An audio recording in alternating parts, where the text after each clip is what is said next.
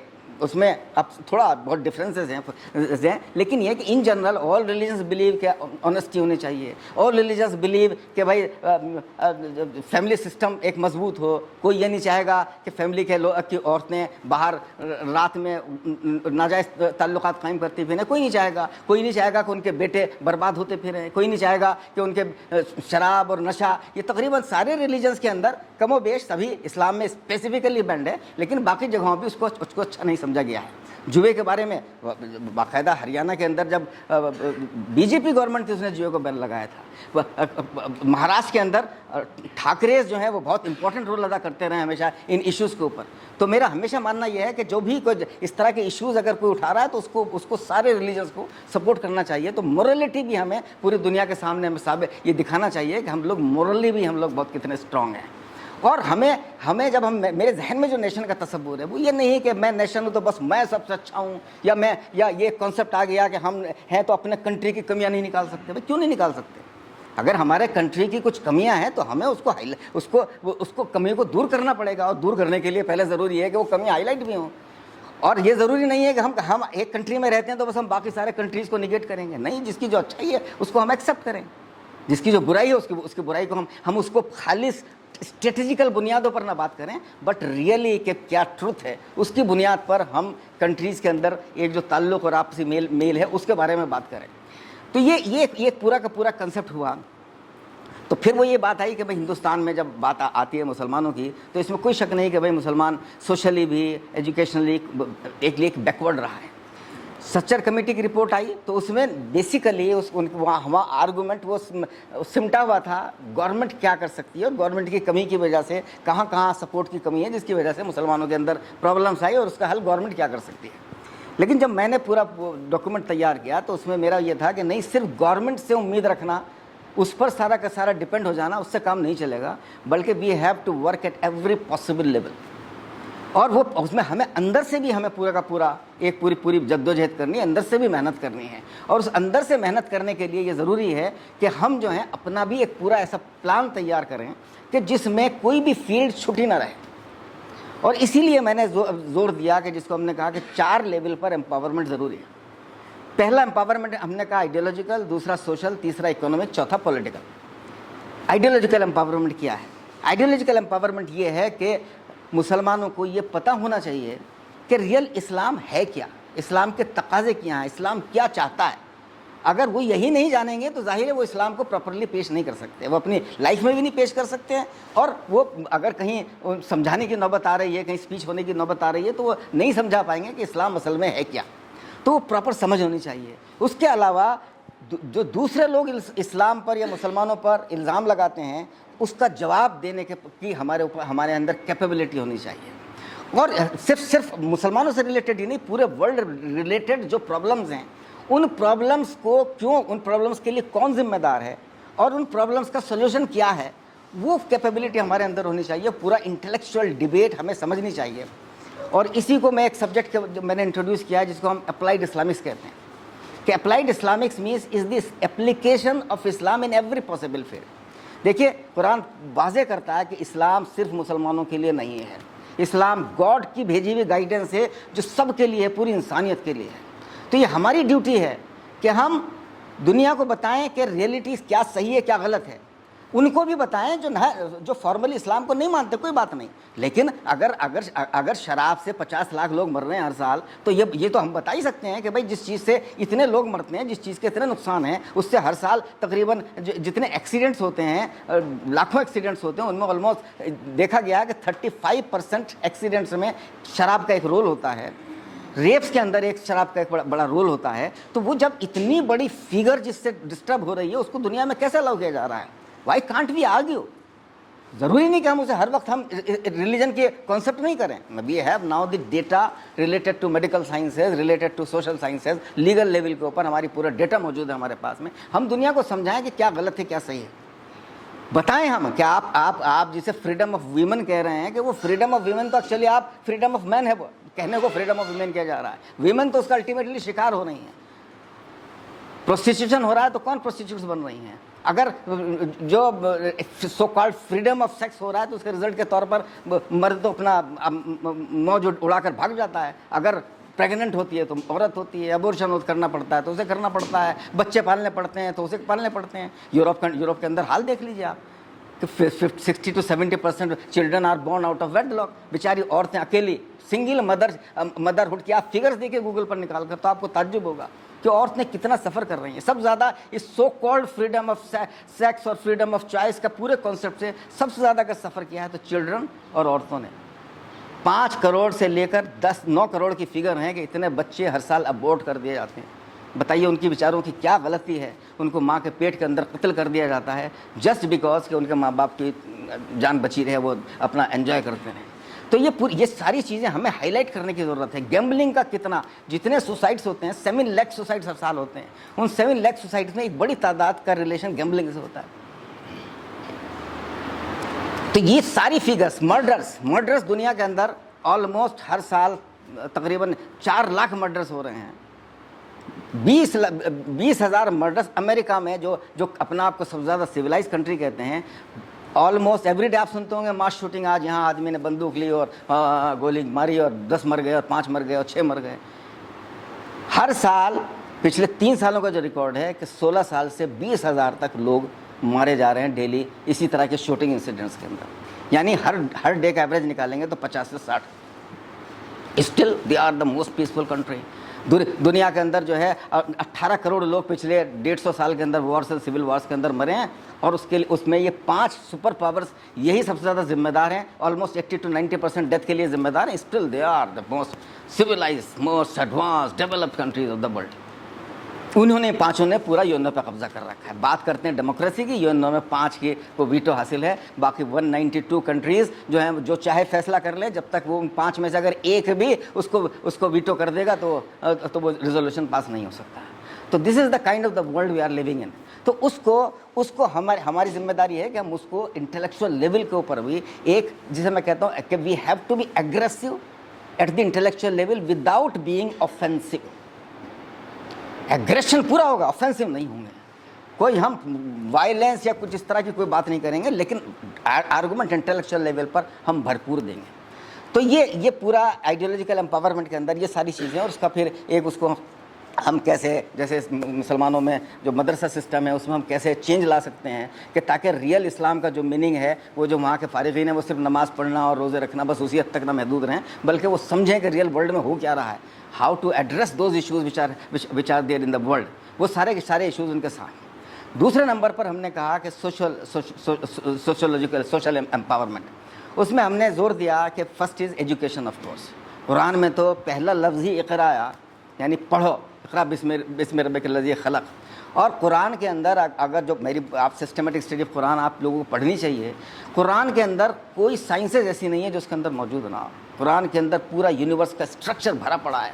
قرآن کے اندر کاسمولوجی بھری پڑی ہے. قرآن کے اندر سارے جو آپ لوگ میرے خیال سے عربی میں قرآن تو سبھی نے پڑھا ہوگا, آپ لوگ پڑھتے آئے ہوں گے, سبع سماوات, شہاب الثاقب, نجم الثاقب, طارق, والسماء ذات البروج, والسماء ذات الرج. یہ ساری ٹرمینالوجی کاسمولوجی سے ریلیٹڈ ہے. قرآن کے اندر ایمبریولوجی بہت ڈیولپڈ وے میں موجود ہے. قرآن کے اندر پورا ایون برڈس کا فلائٹ کا پورا میکانزم ہے وہ بھی ڈسکرائب کیا ہوا ہے. کلاؤڈ فارمیشن کیسے ہوتا ہے یہ بھی ڈسکرائب کیا ہوا ہے. قرآن یہ بھی پورا ڈیٹیل میں ڈسکرائب ہے کہ اسکائی کیسے پروٹیکٹ کرتا ہے ارتھ کو. تو وہ ساری کی ساری چیزیں. اس کے علاوہ قرآن میں political system, moral system, social system, economic system سب موجود ہے. قرآن کا جو آرگومنٹ ہے کہ ہمارا اکنامک سسٹم کیا, قرآن بتا رہا ہے کہ نہیں, پہلے first thing is you earn. Income generation and wealth generation is the first part. The second part is you spend it, but spend it in a proper way. گندی چیزوں پر, حرام چیزوں پر اسپینڈ نہیں کریں گے آپ, اور اس بری طرح خرچ نہیں کریں گے کہ کل کو آپ خود مانگنے پھرنے لگیں. تو قرآن یہ کہہ رہا ہے. پھر قرآن نے ایک سسٹم کریٹ کیا ہے کہ جس کی بنیاد پر پورا ٹیکسیشن سسٹم کریٹ کیا جا سکتا ہے. زکوٰۃ کا کانسیپٹ ہے کہ زکوٰۃ کے کانسیپٹ سے یہ پتہ چلتا ہے ہمیں کہ زکوٰۃ جو ہے, زکوٰۃ کا مطلب کیا ہے. آپ 1 کروڑ روپیہ سال میں کمائیے, لیکن 1 کروڑ کا 1 کروڑ خرچ کر دیجیے, آپ کے اوپر کوئی زکوٰۃ نہیں لگے گی. لیکن اگر آپ نے اس میں سے بچایا ہے ایک لمٹ سے بیونڈ تو آپ کو زکوٰۃ دینی پڑے گی. تو اس کا مطلب کیا ہوا؟ اور کیومولیٹڈ ہے کہ آپ کے اوپر سال کے اینڈ میں جتنا بھی ٹوٹل آپ کے ایسیٹس ہیں ان کے اوپر آپ کو. اس کا مطلب کلیئر ہوا کہ اسلام میں نہ تو انکم ٹیکس ہے نہ سیلز ٹیکس ہے, اسلام کے اندر ویلتھ ٹیکس ہے کہ آپ ویلتھ جو ہے, اور دوسرا عشر ہے جس کا مطلب ہوتا ہے پروڈکشن ٹیکس, کہ پروڈکشن کریں گے اس کا آپ کو 10% آپ کو ڈسٹریبیوٹ کرنا ہے. تو اس میں پورا اس کا سسٹم بھی کریٹ کیا. تو سوشل سسٹم میں پہلی چیز آئی ایجوکیشن, کہ آپ کے اس لیول پر مسلمان ابھی بھی بہت پیچھے ہیں. حالانکہ پچھلے کچھ سالوں میں 15-20 سالوں میں ڈیولپمنٹ ہوا ہے, but still we are far behind, کہ ہمیں پراپر لیول پر انسٹیٹیوشنس ڈیولپ کرنے چاہیے. آج تک انڈیا میں کوئی پیور وومن مسلم کالجز نہیں ہیں. تو اور جگہ جگہ بہت سارے محلوں کے اندر جو اسکولس ہونے چاہیے وہ نہیں ہیں. تو اسکولس کے لیول کے اوپر وہ جو ڈیولپمنٹ ہونا چاہیے تھا, جس طرح ہونا چاہیے, وہ بھی موجود نہیں ہے. تو ایجوکیشن, ہر طرح کی ایجوکیشن, اس میں ہائر سروسز میں ہم لوگوں کا پارٹیسپیشن جو ہونا چاہیے وہ نہیں ہے. تو یہ ایک امپورٹنٹ سیکٹ. دوسرا میں کہتا ہوں کہ سوشل اس کا part, empowerment of women with in Islamic frame work. عورتیں جنرل ایک بات کی جاتی ہے کہ مسلم وومن ایجوکیشن میں اور بہت سارے میدانوں میں پیچھے ہیں. یہ نہیں ہونا چاہیے. اسلام وہ پہلا ریلیجن تھا کہ جس نے عورتوں کو باقاعدہ پراپرٹی کے اندر رائٹس دیے, انہیریٹنس کے اندر رائٹس دیے ان کو, ان کو بہت ساری چیزوں سے آزاد کیا. ان کے اوپر کمانا ان کی شادی کے بعد ان کی ذمہ داری نہیں ہے, لیکن ان کو پورا رائٹ ہے کہ وہ کمائیں. لیکن ان کے بچوں کی فیملی کی ذمہ داری ہسبینڈ پہ رکھی ہے, لیکن عورت کو یہ رائٹ ہے کہ وہ کمائے. کمانے کے لیے ظاہر ہے جو پڑھائی ضروری, ایجوکیشن کرے, تو وہ عورتوں کی ایجوکیشن ہونی چاہیے. تو وہ لیکن افسوس کی بات ہے کہ انہیریٹنس میں جو رائٹس عورتوں کے ہیں وہ نارملی نہیں دیے جاتے ہیں. مجھے اپنی فیملی کے اندر اچھی خاصی جدوجہد کرنی پڑی اپنے بہنوں کو رائٹس دلوانے کے لیے فادر کی چھوڑی ہوئی پراپرٹی کے اندر. اور کہیں کانسیپٹ پوری اس میں کہیں نہیں ہے. اور مسلمانوں میں ہی نہیں, ہندوز میں بھی یہ حال ہے کہ کہنے کو 50% رائٹس ہے عورتوں کے, لیکن میں نے پورا سروے کرانے کی کوشش کی کہ ہارڈلی 1-2% جگہوں پر لڑکیوں کو وہ انہیریٹنس میں پورا حصہ ملتا ہے. تو وہ ایک بہت امپورٹنٹ ورک ہے کہ عورتیں ایسی گڈ جابس میں, بیڈ جابس کے ہم لوگ بالکل وہ کریں گے کہ ایسی جابس جن میں ان کی فزیکل چارم کو ایکسپلائٹ کیا جاتا ہو, ایسی جاب ظاہر ہے وہ ایکسیپٹیبل نہیں ہوگی. لیکن عورتیں, ڈاکٹرس عورتوں کی ضرورت ہے, ٹیچرس کی عورتوں کی ضرورت ہے, انجینئرس کی ضرورت ہے, ایون پولیس میں ضرورت ہے. تو ان کو اس لیول پر بھی بہت ورک کرنے کی ضرورت ہے. اور تیسرا سوشل, اس میں امپاورمنٹ میں کہتا ہوں کہ جو سوشل ایولز ہیں ان کے خلاف کیمپین وہ بہت امپورٹنٹ پارٹ ہے. ایون مسلمانوں میں بھی آپ کو جوا کھیلنے والے خوب مل جائیں گے, شراب پینے والے خوب مل جائیں گے, اور بہت ساری برائیوں کرنے والے خوب مل جائیں گے. تو وہ جو ہے وہ کیمپین مسلمانوں کے لیول پر بھی, اور یہ کیمپین تو میں کہتا ہوں سب کو ساتھ لے کر پورے انڈیا کے لیول پر چلنا چاہیے. جب شراب کو سب برا سمجھتے ہیں تو کیوں ایک مسلم آرگنائزیشن, ایک ہندو آرگنائزیشن مل کے اور کرسچن آرگنائزیشن مل کے کیمپین نہیں چلا سکتی؟ میں تو یہاں تک کہتا ہوں کہ RSS کو اور اویسی کے پارٹی کو بھی مل کے یہ کیمپین اکٹھے چلانا چاہیے. چونکہ اس معاملے پہ تو دونوں ایک ہے, باقی لڑتے رہیے آپ, لیکن اس معاملے پہ ایک ہو جائیے اگر آپ ہو سکتے ہیں. اگر آپ کے اندر, اگر آپ ریئل سچے ہیں تو آپ کو اس میدان میں ایک ہو جانا چاہیے. تو جتنے سوشل ایشوز ہیں ان میں تو ہمیں کوشش یہ کرنی چاہیے کہ ہم سب کو ساتھ لے کر چلیں. تیسرے نمبر پر میں بات کرتا ہوں اکنامک امپاورمنٹ کی, کہ اکنامک امپاورمنٹ میں عام طور پر جو زور دیا گیا پچھلے 50-60 سال میں, لوگ ایجوکیشن پر زور دیتے رہے اور اکنامک امپاورمنٹ میں زور نہیں دیا گیا. اور جہاں بات ہوتی ہے اکنامک امپاورمنٹ کی تو زیادہ سروسز کی, جابس کی بات ہوتی ہے. جابس امپورٹنٹ, لیکن اس کے علاوہ business is extremely important. Business کے لیول کے اوپر, چونکہ بزنس تو ایون آپ قرآن پڑھیں گے تو قرآن میں بھی بزنس کا خوب ذکر ہے. خود محمد مصطفیٰ صلی اللہ علیہ وسلم ایک بہت اچھے زبردست بزنس مین تھے, زبردست ایکسپورٹر تھے.